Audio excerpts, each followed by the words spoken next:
Actually, what happened was we went to a one-day event, and we'd been to a number of, introductory sessions for a lot of different people. Walked out of all of them, didn't we? Yeah, absolutely.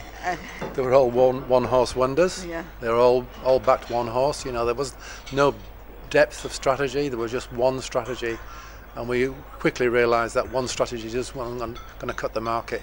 It was going to be, we were going to fail when that market dropped. So we wanted a breadth of strategies, and we felt that Dymphna offered those. Yeah, as soon as when we went to one of Dymphna's one-day events, we sort of both looked at each other and said, yeah, she knows what she's talking about. Absolutely. We stand on the spot, didn't we? Let's back this horse, Yeah, yes. yeah. And we did. It was in Brisbane. We had no boot camps in WA at that time, and we had to travel over to Brisbane, but that was no penalty for us. We enjoyed the break, being away from WA, and learned a lot in that 3-day intensive. It was real. We actually had started to invest, but of course we've done it all wrong, just as a lot of people who start investing with no training have, not got the asset protection in place, really. And we talked to Dymphna and she put us right.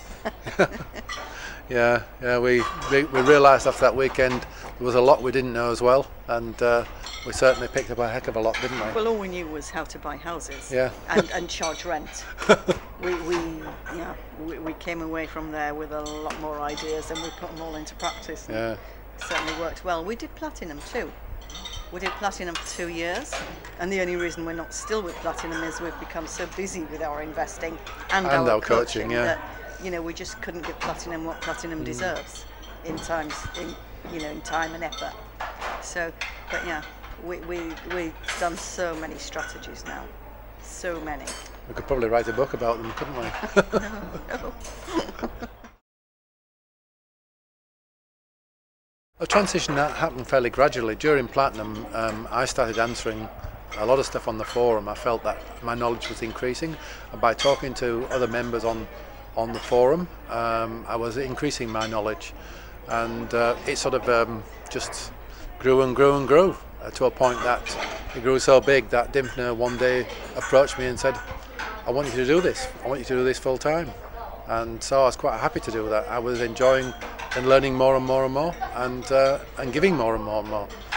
And we went from the forum to gradually an opportunity arose when we were asked to do coaching, and we leapt at the chance, didn't we? Yeah.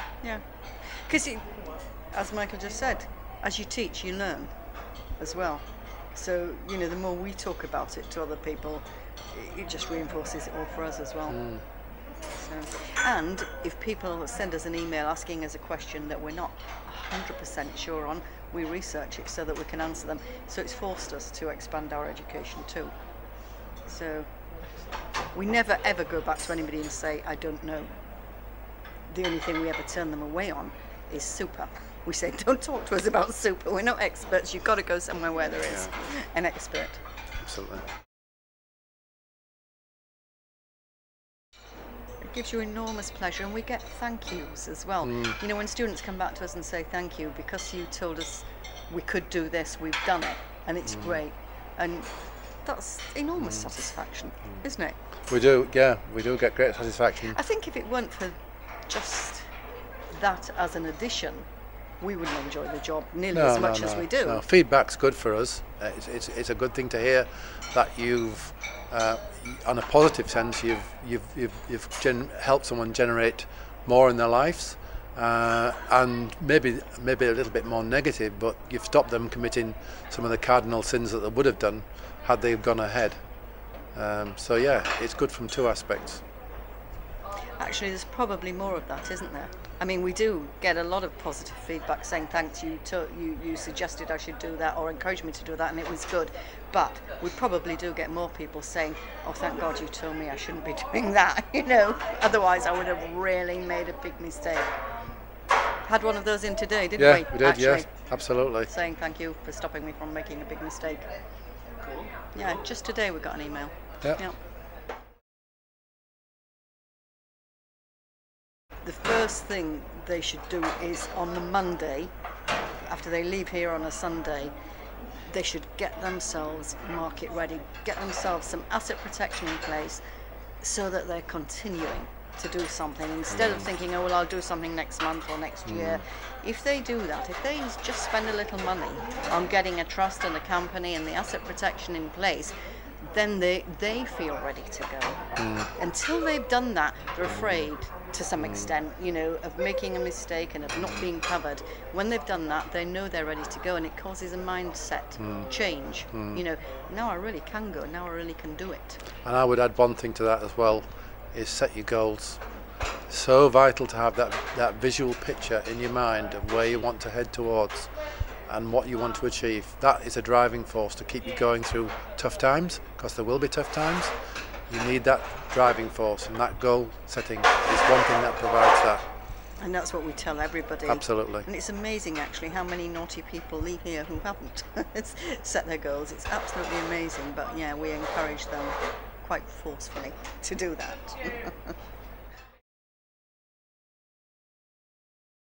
We socially meet people who have tried investing and perhaps not done very well at all at it, or people who say, oh, that's interesting, I've often thought about investing. The only thing you can say to people, or the only thing we would say, is get education. Crazy, crazy, crazy to try to do it without being educated. And then of course we tell them about how they can get educated, and there's only one educator that we would ever recommend, you know, having looked at all of them, and we haven't stopped looking.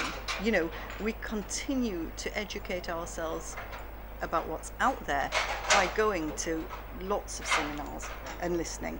Never yet come across anything that comes close, you know, to the comprehensive cover that Dymphna gives. Absolutely. I'll echo that.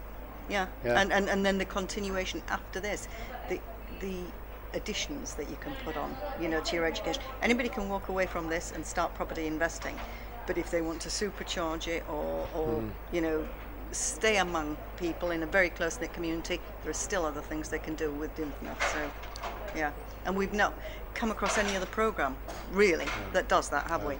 I would just add to that. I'd say that you've tried to invest in property, now invest in yourself, invest in education, because that's the only way you're going to move forward.